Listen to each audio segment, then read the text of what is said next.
Paul, tell me a bit about yourself. So I live down in Bedfordshire, and I do a lot of work on mental health. So I do a lot of work with Mind. So I do sort of media volunteer fundraising, things like that for them. I also do a lot of stuff on mental health just myself.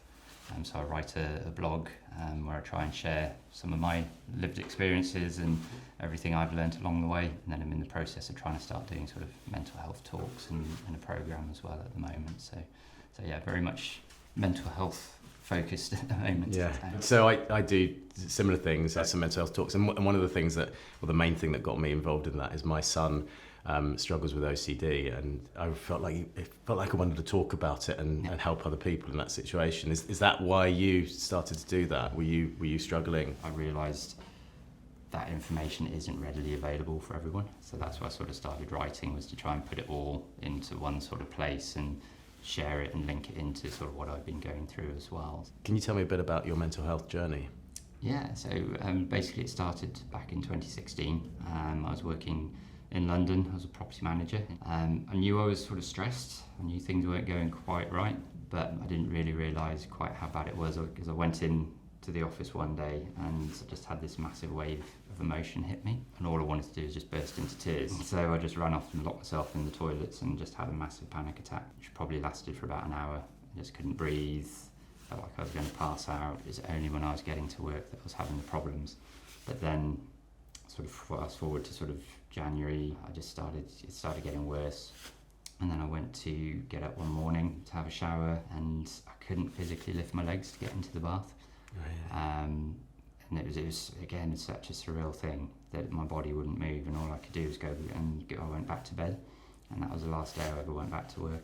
You're in a better place now, I can see that. Yeah.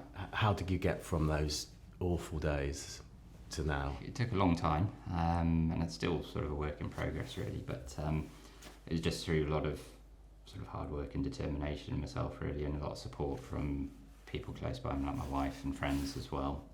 But I sort of reached out to other organisations as well, so that's where my connection with Mind started.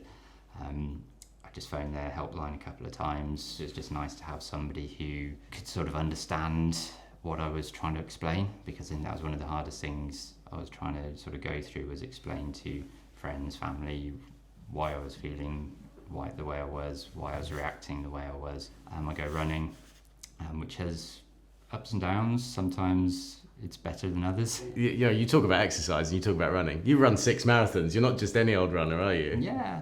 Tell me, what inspired you to do that? And you raised money for Mind as well, didn't you? Yeah. I was one of those sort of sofa runners. I'd watch the London Marathon on TV every year and sort of go, I'd get inspired and I'm going to do that. And I might maybe go for a short run, maybe twice, and then pack it in.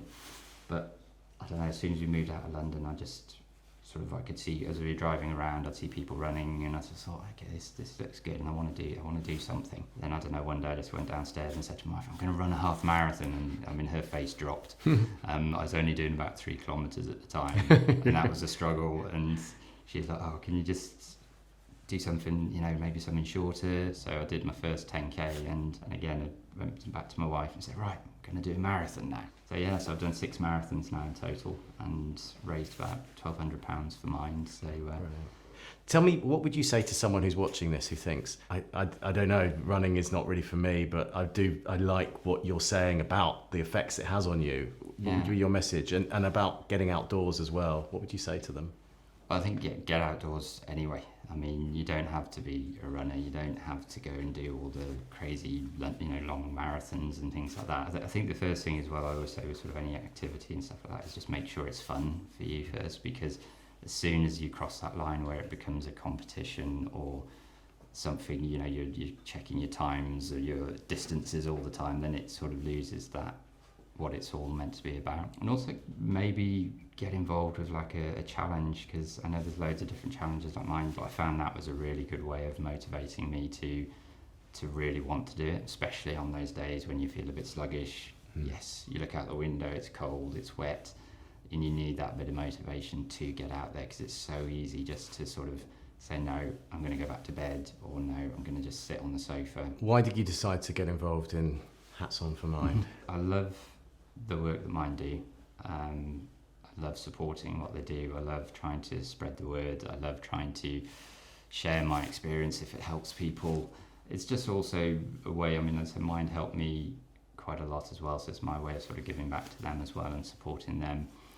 I mean, hearing what you say about your anxiety and that at the most difficult times you didn't want to meet people, you wore a hat to sort of hide yourself away when you were on the street, and to think you're here in front of the cameras, you're talking about your experience. I mean, that's a testament to how far you've come. Yeah, You must feel really proud of yourself. Paul, it is wonderful to talk to you. Thank you very much indeed for sharing your story. That's great.